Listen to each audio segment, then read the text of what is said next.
একটা বুড়ো মানুষ হাঁটতে হাঁটতে ভাবছিল যে একটা আম গাছ লাগানো উচিত। কয়েকদিন কেটে যাওয়ার পর সে একটা আম গাছ লাগাল।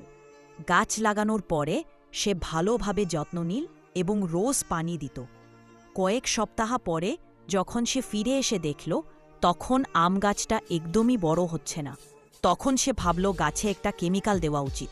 কেমিক্যাল দেওয়ার পর যখন সে ফিরে এসে দেখল তার আম গাছটা খুব বড় হয়ে গেছে, আর সে হাসতে হাসতে নিজের বাড়িতে ফিরে যাচ্ছিল। কয়েকদিন পরে যখন সে গাছটা দেখতে এল তখন সে দেখল একটা খরগোশ আম গাছের পাশে দাঁড়িয়ে আম ছিঁড়ছে এবং ঝুড়িতে ভরে বাড়ি নিয়ে যাচ্ছে। তখন সেই কৃষক রাগ করে তার পিছনে দৌড়াল।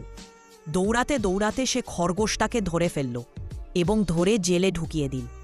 খরগোশ বেচারা খুব কান্না করতে লাগল।